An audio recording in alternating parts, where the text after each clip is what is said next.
नमस्कार दोस्तों, स्वागत है आपका हमारे इस चैनल पे। आज हमारे साथ founder and CEO of Farm Didi है। Welcome to our show. Ma'am, आपने फार्म दीदी कैसे शुरुआत की और जीरो से बताइए कि आपने कैसे शुरुआत की, आपको क्यों लगा कि फार्म दीदी स्टार्ट करना चाहिए। जब एक जैसे मैंने शार्क टैंक के एपिसोड में बोला था कि जब एक ग्रामीण महिला कमाती है हम्म। तो वह पुनः निवेश करती है अपने बच्चों में, अपनी उनकी पढ़ाई के लिए, उनकी स्वास्थ्य की देखभाल के लिए। तो मुझे ऐसा लगता है कि अगर हमें अपने भारत देश को आगे लेके जाना है, हम्म। स्पेशली जो 70% भारत देश हमारा गांव है, और गांव को अगर आगे लेके जाना है तो हमें ग्रामीण महिलाओं के लिए कुछ उनके लिए जॉब्स क्रिएट करनी ही पड़ेगी। जब वो जॉब्स क्रिएट होंगी तभी वो जो पॉवर्टी की जो साइकिल है, गरीबी की, हम्म। उसी से बाहर निकल सकेगी उनकी फैमिलीज। तो बहुत जरूरी है कि महिलाओं में इन्वेस्ट करें, महिलाओं के लिए काम कर बनाए, महिलाओं के लिए अपॉर्चुनिटी, उसी से भारत देश पूरा तरक्की करेगा। तो बस इसीलिए एक गांव की महिलाओं को लेके हम्म। एक बिजनेस मॉडल बनाना था। उसी के लिए पाम दीदी की शुरुआत की, ताकि उन्हें जॉब्स मिले और लोगों को अच्छा खाना भी मिले, और साथ में देश की भी तरक्की हो। अभी हम देखते हैं कि जो रूरल की महिलाएं हैं वो एंटरप्रेन्योरशिप के यहाँ पर कुछ ज़्यादा जाती नहीं। ऐसा क्यों है और आप कैसे इम्पेक्ट करें उन्हें? मेरे ख्याल से बिजनेस कैसे होएगा वो बहुत हम्म। ही इंटिमिडेटिंग रहता है किसी हम्म। के लिए भी। हम्म। या। अगर शहरों में कोई पढ़ा लिखा भी होगा, एमबीए भी होगा, हम्म। उसके लिए भी उतना ही डिफिकल्ट डिसीजन होगा कि अपना बिजनेस कैसे स्टार्ट करें, क्योंकि बिजनेस करने में रिस्क होता है हम्म। और पता नहीं कि आगे बिजनेस चलेगा कि नहीं चलेगा। और स्पेशली जो गांव की महिलाएं हैं उनके हम्म। लिए तो रिस्क बहुत बड़ा है, हम्म। क्योंकि के लिए वो इतना ऐसा फाइनेंशियली रिस्क नहीं ले सकती है, राइट। हम्म। तो एक कंफर्ट लेवल उनके लिए ला पाना कि आप एक कुछ बिजनेस कीजिए और आपको एक अश्योरिटी मिलेगी कि आपका बिजनेस इसकी मार्केटिंग होगी, वो आगे सेल होंगे, हम्म। और आप बहुत सीखेंगे इस प्रोसेस में, है ना। तो एक पार्टनर होना, फार्म दीदी के जैसा पार्टनर हम्म। होने से हमको कॉन्फिडेंस आ रहा है कि हाँ, हम भी एक बिजनेस वुमेन बन सकती हैं, हम्म। हम भी एक एंटरप्रेन्योर बन सकती हैं। अभी अगर अगर दीदी को ऑनबोर्ड करना हो आपके यहाँ पर, तो आप कैसे उन्हें रिक्रूट करती है और कहाँ से ऑपरेशंस कैसे? तो अभी जैसे हम महाराष्ट्र में काम कर रहे हैं, हम्म। महाराष्ट्र गवर्नमेंट के साथ हमारा एमओयू हुआ है, जैसे हम्म। एमएसआरएलएम के साथ, एनयूएलएम के साथ, हम्म। कुछ एनजीओ के साथ भी हमने पार्टनरशिप किए हैं। तो वो हमें हेल्प करते हैं आइडेंटिफाई करने में कि हम्म। कौन सी दीदी है जिनको जरूरत है काम की, और हम्म। कौन है जो सही में करना चाहती हैं, बहुत एम्बिशियस हैं हम्म। और अपना बिजनेस करना चाहते हैं। तो वहां से हमें लिस्ट आती है, हम्म। उसके बाद फिर हम उनका इंटरव्यू लेते हैं उन दीदियों, क्या वो ऐसा बिजनेस कर पाएंगे, क्या उनमें वो क्षमता है, क्या वो सही में फूड सेफ्टी और हाइजीन के नियम पालन कर पाएंगी। एक हम्म। बेसिक ट्रेनिंग भी देते हैं हम हर दीदी, कोई भी दीदी हमारे ऐप पे आके ट्रेनिंग ले सकती है। तो जो वो पूरा एक मॉड्यूल कंप्लीट कर लेती हैं, तो हमें भी थोड़ा सा एक कॉन्फिडेंस लेवल आता है कि ये हम्म। दीदी जो है सही में काम करना चाहती है, ट्रेनिंग भी की है, गवर्नमेंट ने भी रिकमेंड किया है। तो उसके हम्म। बाद कुछ हमारे पैरामीटर्स रहते हैं, हम वो देखते हैं और उसके बाद दीदी को सेलेक्ट करते हैं जो हमारे साथ काम कर सकते मिनिमम वुमेन्स लगती है ग्रुप में ऑनबोर्ड करने के लिए? हैं। तो अभी हम स्पेसिफिकली जो बचत घर की महिलाएं हैं, हाँ। इन्हें स्वयं सहायता समूह भी कहते हैं, हाँ। एसएचजीज भी कहते हैं, उन्हीं महिलाओं के साथ हम काम कर रहे हैं, क्योंकि वो हाँ। ऑलरेडी एक ग्रुप होता है हम्म। और उनको 10 लोगों को साथ में रहना और कुछ हम्म। साथ में काम करने की एक आदत होती है। तो इसलिए बचत घर की महिलाओं के साथ हम काम कर रहे हैं और उनको जरूरत भी है एक्चुअली। या। तो उन्हीं के साथ हम काम करते हैं और उनके पास उनकी सपोर्ट भी होती है, वो साथ में जुड़ जाती हैं। कुछ महिलाएं तो शुरू में ही 4-5 महिलाओं का ग्रुप से स्टार्ट होती हैं, कुछ का ग्रुप अगर बहुत अच्छा है, इन्वॉल्व है, तो सब 10 की 10 महिलाएं शुरू होती हैं काम के लिए। अगर एक वुमेन को एक स्मॉल स्केल में अगर कुछ स्टार्टअप शुरू करना, कैसे करें? मेरे ख्याल से एक जो रीजन था कि हमने हम्म। फूड क्यों चूज किया, क्योंकि हम्म। जब गांव की महिलाओं के लिए बनाना, क्योंकि गांव की महिलाओं के लिए बिजनेस बनाना, तो फूड क्यों चूज किया, फार्म दीदी या। क्यों चूज किया, राइट। एक फूड बिजनेस क्यों स्टार्ट किया, क्योंकि जो खाना है वो हम्म। हमारी महिलाओं की हम्म। नेचुरल ताकत है, वो हमारा विजडम है जो हमने दादी नानी हम्म। और आगे हमने सीखते आया है। तो एक फूड बिजनेस मुझे लगता है बहुत आसान होता है स्टार्ट हाँ। करना। कोई भी महिला अपने घर से ही फूड बिजनेस स्टार्ट कर सकती है, और अभी तो स्विगी जोमेटो भी है, हम्म। अपने किचन घर में ही बना के अपने प्रोडक्ट सेल करना स्टार्ट कर सकती हैं। तो हम्म। एक तो लिज्जत पापड़ एक बहुत अच्छा या। एग्जाम्पल है। 5-6 महिलाओं ने साथ में मिलकर शुरू किया था पापड़ का या। बिजनेस, जो हम्म। 2000 करोड़ की कंपनी बन चुकी है, और उन्होंने 53,000 महिलाएं जुड़ी हुई हैं उनके साथ। तो फूड बिजनेस हमेशा महिलाओं के लिए सबसे सेफ और इजी ऑप्शन है, आप कभी भी स्टार्ट कर सकती हैं। ओके। अपनी कैसे शुरुआत की आपने, जीरो से लेकर आप शार्क टैंक तक गए, तो वो जर्नी कैसी थी? सच्ची बताऊं तो बहुत टफ थी। हाँ। 3-4 साल से मैं इसी फील्ड में लगी हुई हूँ और हम्म। अपनी जॉब छोड़ के डेडिकेटेडली इसमें। स्टार्टिंग मैंने मैंने सोचा था कि क्या मैं महिलाओं को लोन दे सकती हूँ ताकि लोन हम्म। लेके उन्हें वो अच्छा कोई बिजनेस स्टार्ट कर सकती हूँ। कैटल्स खरीद सकती हूँ, बकरी खरीद सकती हूँ, उससे फिर घी निकलेगा, दूध निकलेगा, तो बेच सकती हूँ, जो भी है। लेकिन मैंने देखा कि उन सबका प्रॉब्लम था कि दीदी हमें लोन मिल जाता है बट मार्केटिंग नहीं मिलती या है। मार्केटिंग का बहुत बड़ा इशू है और बहुत ऐसे केस हैं उनको गवर्नमेंट से लोन्स मिले हैं, सब्सिडीज मिली है, उन्होंने स्टार्ट भी किया है बट इवेंचुअली वो फेल हो गया क्योंकि उन्हें पता ही नहीं है प्रोडक्ट कैसे पैकिंग कैसे करनी है, उसको स्केल कैसे करना है, उसका प्राइस कैसे कंट्रोल करना है, कंसिस्टेंसी कैसे रखनी है क्वालिटी की, वो नॉलेज बिल्कुल भी नहीं है। एक पढ़े लिखे एमबीए वाले बिजनेस भी फेल हो जा रहे हैं, तो या हमें गांव की महिलाओं का गाँव की बिजनेस से आप कैसे एक्सपेक्ट करेंगे कि या उनको पूरा मार्केटिंग मार्केटिंग। सेल्स आता हो। तो फिर तो मुझे समझ में आया कि ये सिर्फ मार्केटिंग का भी इशू नहीं है, क्वालिटी कंट्रोल का भी बहुत बड़ा इशू है। तो ये समझ में आया कि गांव में इतना समय रहने के बाद कि सिर्फ मार्केटिंग से कुछ नहीं होगा, आपको पूरा सप्लाई चेन कंट्रोल करना पड़ेगा कि आपने सोर्सिंग किया है, आपने वो टेस्ट इंश्योर करना पड़ेगा कस्टमर को, और एक ब्रांड क्रिएट करना बहुत जरूरी है ताकि कस्टमर्स उस ब्रांड को ट्रस्ट कर सके कि अच्छा फार्म दीदी का है, मतलब अचार अच्छा ही होगा और सब अच्छा ही बता रहे हैं। तो वो एक ट्रस्ट क्रिएट करना, ब्रांड बिल्ड करना बहुत जरूरी है। तो इसलिए पिवट करते करते हम फार्म दीदी एक ऐसे ब्रांड हमने लॉन्च किया। आपने शुरुआत कहाँ से की? महिला बचत गट आपको कैसे लगा कि हाँ हम इससे कर सकते? पहला बचत गट जहाँ स्टार्ट किया वो मैंने गांव औरंगाबाद गदाना से की थी। जब मैं अपना रिसर्च कर रही थी तो मैंने काफी सारे बैंक्स का और एसएचजीज के इंटरव्यूज लिए थे, तो मुझे एक जो बचत गट था जो रेखा दीदी लीड करती है गदाना गांव में, वो बहुत पसंद आया था कि रेखा दीदी बहुत इंटरेस्टेड थी, वो सही में काम करना चाहती थी। वो मेरी फर्स्ट एसएचजी थी जिनके साथ हमने काम करना स्टार्ट किया, जो हमारा आज आम का अचार बनाती है। तो इस तरीके से जब हमने काम करना स्टार्ट कर दिया और ये सब न्यूज में आने लगा, गवर्नमेंट को बाद में पता चला, उन्होंने फिर हमें बुलाया कि आओ भाई एमओयू करो, आप बिना एमओयू के काम नहीं कर सकते, लेकिन हमने ऑलरेडी काम करना स्टार्ट कर दिया। तो ऐसे धीरे धीरे बढ़ते बढ़ते फिर गवर्नमेंट के साथ एक बार पार्टनरशिप हुई, तो बहुत जगह से अपने आप इन्विटेशन आने लगा कि आप इस एरिया में भी आ जाइए, यहाँ पे ये एसएचजी है, वहाँ पे ये, क्योंकि पहला एसएचजी ढूंढना बहुत मुश्किल था।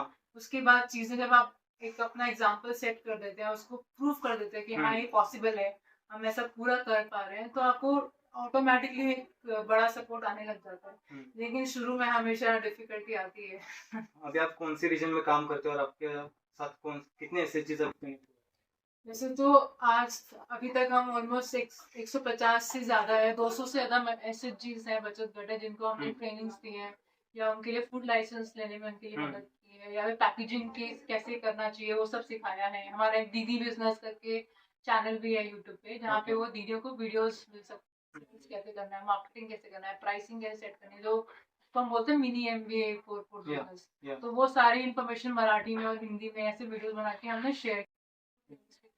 ऐसे कुछ 200 से ज्यादा बचत गट की महिलाएं हैं जो हमसे जुड़ी हुई हैं, लेकिन 7 से 10 ऐसे बचत गट की महिलाएं हैं जिनको हमारे को इनकम मिलती है, आज उनके रेगुलर ऑर्डर्स आते हैं, उनके साथ उनकी और भी दीदियां उनसे जुड़ रही हैं जिनको इनकम मिलती है। एक मिनिमम इनकम क्या होती है अगर आप उसके साथ जुड़ते हैं, बिफोर एंड आफ्टर?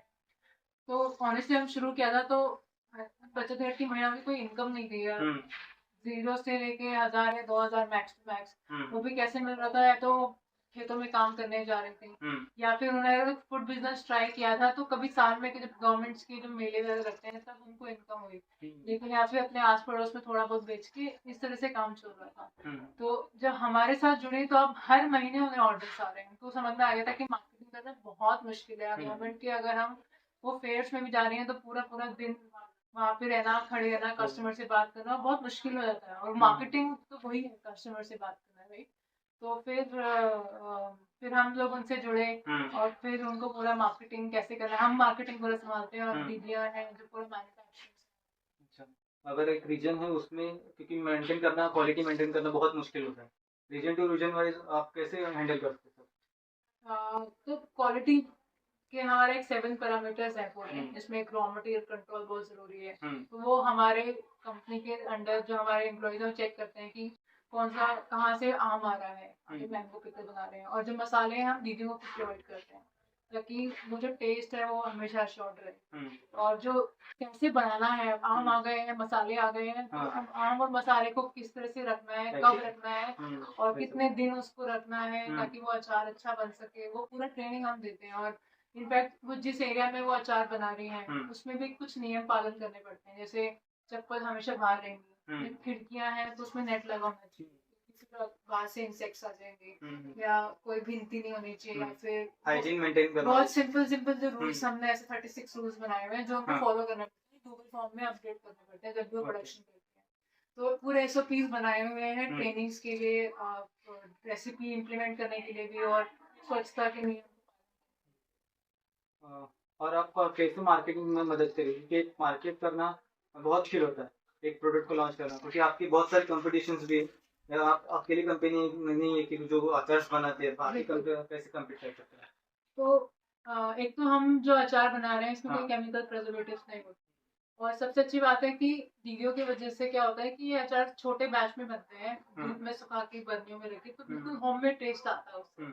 जो कंपनियां जो बाजार में बना रही हैं वो बड़े मशीन पे स्केल पे बनाते हैं, तो वो घर का टेस्ट आता ही नहीं है उन अचार में, क्योंकि हमारे साथ दीदियां जुड़ी हुई हैं, दीदियां अपना अच्छे से बर्नियों में रख के धूप में सुखाती हैं, तो उससे टेस्ट बहुत अच्छा आता है, घर का बिल्कुल टेस्ट आता है, और में कोई केमिकल प्रिजर्वेटिव।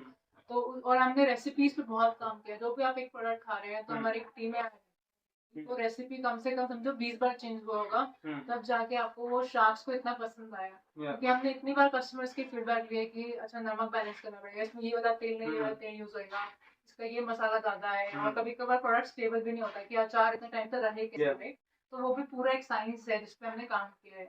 हमारे साथ कुछ रिसर्च एसोसिएशन में जुड़े हुए हैं जो हमारे साथ हमारी हेल्प कर रहे हैं वॉलंटियर बेसिस पे, ताकि हमारी रेसिपी और अच्छी हो सके, रेसिपी अच्छी होगी तो ऑटोमेटिकली ज्यादा महिलाओं को इनकम अपॉर्चुनिटी मिल पाएगी। आपके कौन से प्रोडक्ट है अभी लाइनअप में और फ्यूचर? तो अभी तो जो प्रोडक्ट्स हम शार्क टैंक पे लेके गए थे, वो सब हैं, साथ में जो नए प्रोडक्ट्स अभी लॉन्च किए, एक लाल मिर्च का भरवा अचार है, इसके अलावा एक काला नींबू का अचार है जो अभी आने वाला है।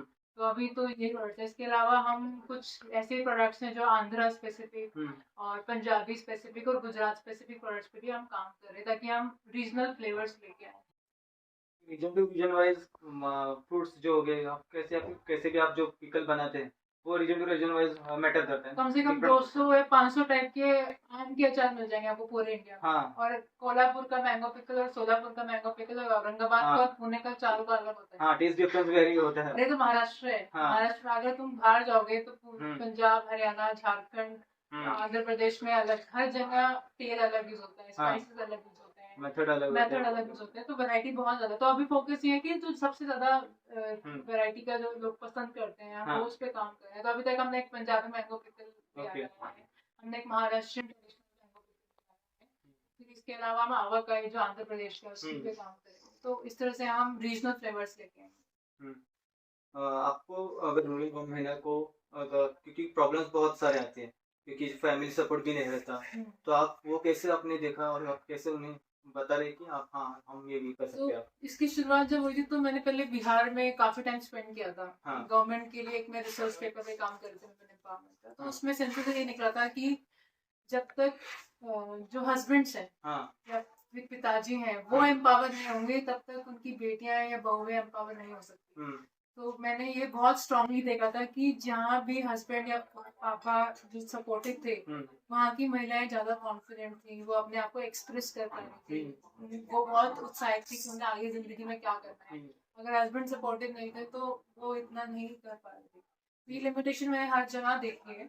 तो हम आज ऑनेस्टली हम ये काम तो नहीं कर पा रहे कि हम इस चीज को एडवोकेट कर पाए कि हस्बैंड को सपोर्ट देना क्यों जरूरी है, बट एटलीस्ट हम जो काम कर रहे हैं उससे क्या हो रहा है कि मान लो एक गांव में एक महिला हमारे साथ जुड़ गई और बहुत फेमस हो गया, गांव में ना बहुत जल्दी अप्रिसिएशन मिलता है। जैसे हमारी वो रेखा दीदी है, उनको तो एमएलए और एमपीज ने घर पे आके अवार्ड्स वगैरह दिए, न्यूज में भी आया, लोकल न्यूज़पेपर में, महाराष्ट्र टाइम्स में बहुत बार उनकी खबरें आई हैं। तो उससे क्या होता है कि हर पूरे एरिया में वो एक न्यूज फैल जाती है कि अरे यार एक ग्रामीण महिला, गाँव की महिला भी इतनी तरक्की कर रही है। तो जब एक एग्जाम्पल सेट हो जाता है तो लोगों का पॉइंट ऑफ व्यू या थिंकिंग भी चेंज हो जाती है, तो एटलीस्ट वो चीजें बहुत बड़ी बदलाव आ रही है। ऐसे कोई महिलाएं जो जिन्हें बहुत सारे मतलब प्रॉफिट हुआ हो और उन्होंने पब्लिसिटी मिली हो? ऐसे ही जैसे रेखा दीदी मैंने बताया, वो हाँ। बहुत फेमस है। ऐसे ही हम्म। मनीषा दीदी, उन्हें अहिल्याबाई होलकर अवार्ड भी मिला है या अभी। यहाँ पुणे में ही है, हम्म। जिनका शार्क टैंक पे वीडियो भी आया था। हम्म। तो ऐसे जो भी बढ़ते जा रहे हैं उनको बहुत अवार्ड्स मिल रहे हैं, और उनको गवर्नमेंट से सब्सिडीज भी मिली है ताकि वो अपना हम्म। प्लांट स्टैब्लिश कर सके और बड़ा मैन्युफैक्चरिंग सेटिंग कर सके। शार्क टैंक के बाद आपको मतलब कैसे क्या फायदा हुआ? शार्क टैंक के बाद सबसे अच्छी बात तो हमें ऑर्डर्स बहुत ज्यादा आ रहे हैं, और हम्म। इसलिए हमारे ऑफिस में जगह भी नहीं है बैठने को, ओके। इसलिए आप बिना पंखे के बैठे हैं, सॉरी फॉर दैट। बहुत अच्छा रिस्पांस आया है, सब लोग काफी अच्छे से ऑर्डर्स कर रहे हैं। और सबसे अच्छी बात है कि मैं देखी लोग इस बारे में डिस्कस कर रहे हैं कि क्यों ग्रामीण महिलाओं के लिए लाइवलीहुड क्रिएशन बहुत जरूरी है, तो वो एक डिस्कशन पॉइंट बन रहा है, तो वो मुझे बहुत ही अच्छा लग रहा है। साथ में हमें कुछ गवर्नमेंट्स ने भी अप्रोच किया है, ताकि हम उनके साथ काम कर सके, जैसे महाराष्ट्र में किया है, वैसे बाकी जगह भी काम कर सकते हैं। आप महाराष्ट्र के बाहर भी आप अभी रीजन में स्प्रेड कर रहे हैं? हाँ, हमें करना है स्प्रेड, अभी से नॉर्थ इंडिया, दिल्ली और यूपी हरियाणा इस एरिया में भी करना है। साथ में ये भी एक्सप्लोर करें साउथ इंडिया में, जैसे हैदराबाद के पास भी कैसे एक्सप्लोर कर सकते हैं, पर वो धीरे धीरे होगा, इवेंचुअली भी हम यहाँ से बिल्डअप करना बहुत जरूरी है। और प्राइस वेरिएशन आप कैसे रखते प्राइस वेरिएशन अभी हाँ। स्टैंडर्ड प्राइस ही है सभी प्रोडक्ट्स का, कोई वेरिएशन नहीं है, क्योंकि हम नहीं चाहते कि कस्टमर ज्यादा कंफ्यूज हुए। एक स्टैंडर्ड प्राइस रहेगा, इस कस्टमर्स को भी इजियर अंडरस्टैंड होता है कि अच्छा कोई भी अच्छा ले सकते हैं कि प्राइस पे। आप जैसे शार्क टैंक पे गई, आपकी लर्निंग्स क्या थी, और दीदी की आप जो आपकी जो दीदी है वहाँ पे आपको कैसे मिली? हाँ, तो शार्क टैंक की लर्निंग अच्छी थी हमारी, बहुत मजा आया, एक्सपीरियंस बहुत अच्छा था, उनकी टीम बहुत अच्छी थी, बहुत ही हम्बल लोग थे, हम बहुत सरप्राइज थे कि हमने इतने अच्छे से ट्रीट किया। सबसे अच्छा तो सभी शार्क्स के साथ बात करना, और जो टीवी पे आता है वो 10 मिनट का आता है, लेकिन हम शायद 1.5-2 घंटे अंदर थे वहाँ पे। बहुत सारे क्वेश्चंस रिगरसली पूछे गए थे। तो खुद सबसे अच्छा तो लगा कि वो आइडिया वैलिडेट हुआ, राइट, कि इस तरह का मॉडल बना सकते हैं हम। तो वो वैलिडेशन मिलना बहुत जरूरी था, तो वो मिला, हमें बहुत अच्छा लगा, और इसीलिए इन्वेस्टमेंट।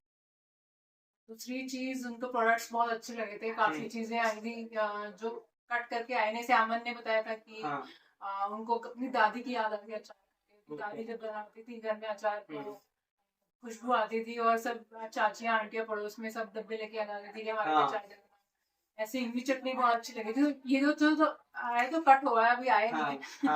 लेकिन प्रोडक्ट्स का रिस्पॉन्स बहुत अच्छा लगा, और उसकी वजह से इन्वेस्टमेंट मिली, तो बहुत ही अच्छा लगा कि एक वैलिडेशन मिलना बिजनेस मॉडल का, और इस तरह से हम इतना बड़ा विजन अचीव कर सकते हैं लॉन्ग रन में, और उन्होंने जो हमें ट्रस्ट करके दिखाया है, तो वो भी बहुत हमारे लिए एक अपॉर्चुनिटी है, और हम पूरे तहे दिल से इसको अप्रिशिएट करते हैं, और इसके लिए हम आगे काम करते रहेंगे। आपके फेवरेट शार्क्स कौन से? मेरे फेवरेट शार्क्स नहीं, ऐसे कंपेयर नहीं कर सकते। सब में एक अपना एक अलग पर्सनालिटी है। तो हमें शायद था कि शायद पीयूष सर से तो इन्वेस्टमेंट मिलेगी, क्योंकि उन्होंने हमेशा से ऐसे इम्पैक्ट स्टार्टअप में इन्वेस्ट किया है। और विनीता नमिता, क्योंकि विमेन है खुद, तो हम उनसे भी एक अच्छा रिस्पॉन्स एक्सपेक्ट करते, तो वो भी मिला। अमन तो सबसे ज्यादा, मतलब उन्होंने कूल रखा था पूरा, बहुत ही अच्छे से बात कर रहे थे, और हंसी मजाक चल रहा था, बहुत लाइट मूड रखा हुआ था, तो एज ए पर्सन बहुत हमें पसंद आए उनसे मिलके। टीवी पे अलग होता है और सामने बात करने में बहुत ही कंफर्ट लेवल आया था, बहुत अच्छा लगा। और अनुपम सर आई थिंक सबसे ज्यादा नॉलेजेबल हुए थे, उनको काफी इन डेप्थ नॉलेज थी, जैसे उनको लिज्जत का मॉडल, अमूल का मॉडल काफी डिटेल में पता था, तो वो बहुत अच्छा लगा सुन के कि उन्हें इतना ग्राउंड लेवल पे भी चीजें पता है, तो अच्छा लगा था उनसे बात करके, उनसे फीडबैक लेके। उनके जो हमें टीवी पे दिखाते वो ऑलमोस्ट 15-20 मिनट तक का रहता है। आधे एक घंटे में आपको पूरा एक्सप्लेन करना पड़ता है, बिजनेस मॉडल पूरा क्या करना पड़ता है, क्या नहीं, पूरा स्टार्ट टू एंड। राइट, पूरा का पूरा वो आपके पर्सनल लाइफ के बारे में पूछते हैं, आपने क्यों स्टार्ट किया, आपको खुद की क्या मोटिवेशन है, क्या बैकग्राउंड है, उसके बाद बिजनेस के बारे में और समझते हैं, कैसे काम करते हैं, सप्लाई चेन क्या है, कितना बड़ा देखना था, आपकी विजन क्या है, आप कैसे एग्जीक्यूट करेंगे, वो सब पूरा डिटेल में चलता है। और एज ए सीईओ आपने क्या सीखा, और आप अपनी कितनी वुमेन को इम्पैक्ट करना चाहते हैं? सीख तो मेरे ख्याल से हमेशा रोज ही रही हूँ मैं। क्योंकि हर एरिया में आपको एज ए सीईओ लगता है कि सीईओ है, लेकिन आपको हर कुछ करना पड़ता है, अकाउंटिंग भी करनी पड़ती है, झाड़ू भी लगानी पड़ती है कभी कभार, कुछ सब डब्बे भी पैक करने पड़ते हैं, कस्टमर्स से भी बात करनी पड़ती है, सब कुछ आपको ही करना पड़ता है। तो आप हर दिन आप कुछ नया ही सीख रहे होते हैं। शार्क टैंक से तो स्पेशली सीखा है फिर शार्क्स की फीडबैक से और उनसे बातें करके कि वो कितने हम्बल है और इतना सब कर चुके हैं, उसके बावजूद इतने अच्छे से बात की, तो बहुत अच्छा लगा सब कि एक हम्बल रहना बहुत जरूरी है। अपना विजन हमें भूलना नहीं चाहिए कि जो रीजन से हम स्टार्ट हुए हैं वो रीजन हमेशा मोटिवेटेड रहे, वही हमें आगे ले जाता है। आपको स्टार्टअप फ्रॉम जीरो में, क्योंकि एक स्टार्टअप की अभी एक वेव आ रही है, तो आपको अगर स्टार्ट करना हो तो आप कैसे करें? मेरे ख्याल से जस्ट डू इट, मतलब अगर भी आपको आइडिया लग रहा है तो आप एग्जीक्यूट कर दो उसको छोटे स्केल पे। और अगर आपको लग रहा है कि मैं ये प्रॉब्लम सॉल्व करना चाहता हूँ तो उस कस्टमर से और बात कीजिए, जितने कस्टमर से आप बात करेंगे उतने आप छोटा सा प्रोडक्ट लॉन्च करके देखिए, मार्केट में टेस्ट करिए कि उसका क्या रिस्पॉन्स आता है। बट ये है कि सोचो मत ज्यादा, सोचोगे तो रिसर्च में कुछ नहीं, आपको करना पड़ेगा। जब करने लगोगे तो अपने आप समझ में आएगा क्या मिस्टेक्स हैं, क्या बेटर कर सकते हैं। और जो आपने सोचा होगा इनिशियली वो तो मे बी आप कर भी नहीं रहे होंगे, मे बी कुछ और कर रहे होंगे, क्यों आप लर्निंग मिली है। तो आप just do it, I think that is the best recommendation. आप अपने कस्टमर्स को कुछ कहना चाहते हैं? कस्टमर्स को तो सबसे पहले थैंक यू सो मच, आपने इतना अच्छा रिस्पॉन्स दिया है, अच्छे ऑर्डर्स आ रहे हैं, और प्लीज़ इसी तरीके से अपना ट्रस्ट हमारे पे बनाए रखिएगा। हम आपको वादा करते हैं कि हमेशा बहुत अच्छे आपको अचार और भी अच्छे प्रोडक्ट्स आपके लिए लाएंगे। कुछ भी फीडबैक है आप प्लीज़ बताइएगा, हमें लिखिएगा, हमें डीएम कर सकते हैं ताकि हम आपको इन्फॉर्म कर सकते हैं और एक अच्छी सर्विस हम कैसे दे सकते हैं। तो हमें और कैसे हम बेहतर कर सकते हैं और अपना विजन कैसे इम्प्लीमेंट कर सकते हैं, प्लीज़ उसके लिए अपना ट्रस्ट बनाए रखना। थैंक यू दोस्तों। अगर Thank आपको you. और कुछ मैम से पूछना हो तो कमेंट्स में आप पूछ सकते हैं। आप इन्हें रीच आउट कर सकते हैं लिंक्डइन पे या फिर इंस्टाग्राम पे। आपको ये वीडियो कैसे लगे आप हमें ज़रूर बताइएगा।